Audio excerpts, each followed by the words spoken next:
και έναν καιρό, σε έναν τόπο μακρινό, ζούσε μία αγαπημένη οικογένεια.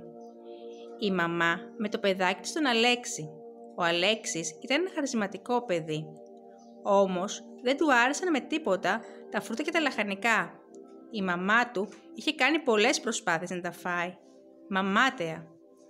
Μία μέρα είδε μία συνταγή από το ίντερνετ που ήταν πάρα πολύ νόστιμη και αποφάσισε να τη φτιάξει. Του φτιάξε ένα νόστιμο πιάτο γεμάτο από φρούτα και λαχανικά. Ο Αλέξης, όταν γύρισε από το σχολείο και το είδε, της λέει: Δεν μου αρέσει. Πρέπει να τα φας γιατί έχουν βιταμίνες. Αν δεν τα φας, η συνέπειά σου θα είναι να πας στο νοσοκομείο. Δεν νοιάζει, πάω να κοιμηθώ. Τι φυλάσσει. Ο Αλέξης κοιμήθηκε και την ώρα που κοιμότανε είδε ένα όνειρο. Το παίρνει πιπεριά και το πάει στο δικαστήριο των φρούτων και των λαχανικών. Πρόεδρος ήταν η ντομάτα και εισαγγελέας η Αιγινάρα. Η ντομάτα λέει: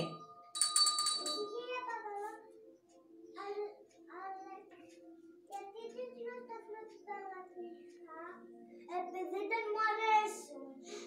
Καρότο, εσύ να τι σε κάνει? Εμένα με πετάει στο λαγό.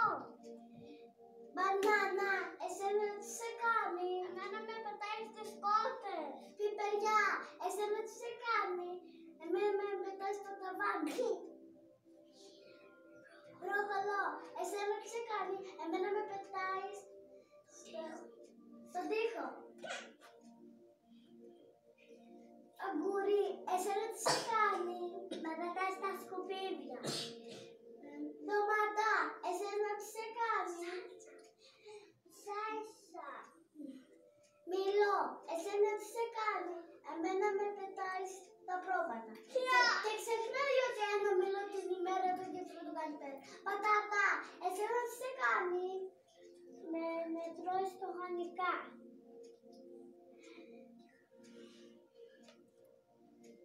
Με τρώει τη γανιτή. Πολύ ωραία. Πορτοκάλι. Πορτοκάλι, εσένα τι σε κάνει?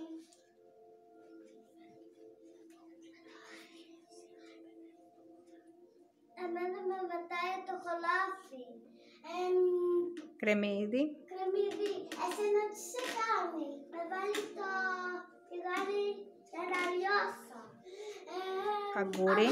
Αγκούρι, εσένα τι σε κάνει? Με πετάει στα σκουπίδια. Αλέξη, τι έχεις να πεις για όλα αυτά? Σας λέω συγγνώμη. Εντάξει, θα μας συγχωρέσεις, αλλά θα φάω τα φρούτα και τα λαχανικά. Μπράβο! Ένα μήλο την ημέρα το γιατρό των λαχανικά! Όλο το δικαστήριο πανηγύριζε για τη σωστή απόφαση που πήρε ο Αλέξης. Μόλις τελείωσε λοιπόν το δικαστήριο και ξύπνησε ο Αλέξης από αυτό το όνειρο, τρέχει στη μαμά του και της λέει: Μαμά, τώρα τρώω φρούτα και λαχανικά. Η μαμά του χάρηκε πάρα πολύ. Ο Αλέξης άρχισε να τρώει το φαγητό που του είχε φτιάξει η μαμά του το μεσημέρι, με τα φρούτα και τα λαχανικά, και έλεγε πόσο νόστιμο είναι. Έλα, φάτα.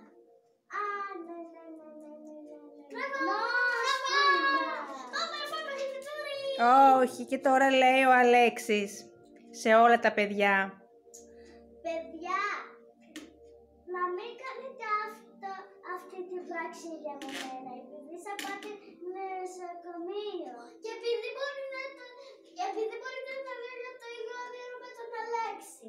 Ναι, και να φάτε τα φρούτα και τα λαχανικά. Αν το δείτε, γιατί? θα το νιώσετε. Γιατί έχουν βιταμίνες. Έτσι ήταν όλοι χαρούμενοι και τραγουδάγαν όλοι μαζί. Τρώμε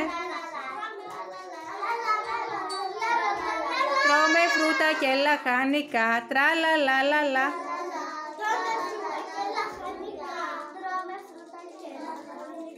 Τραλαλαλαλαλα. Ένα μήλο την ημέρα το γιατρό το κάνει πέρα! Μπράβο σας.